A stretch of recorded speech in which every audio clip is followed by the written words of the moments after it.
Hi guys, তো welcome back to my channel Megha Akash lifestyle.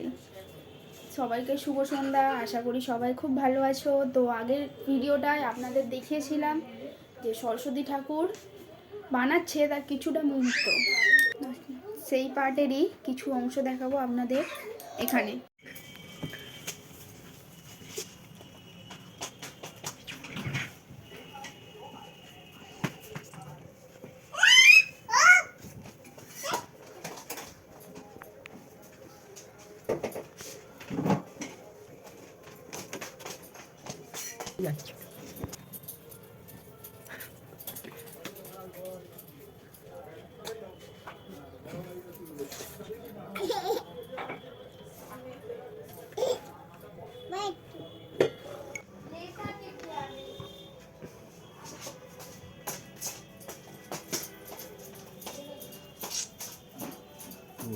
ভালো না, এটা আবার করছি।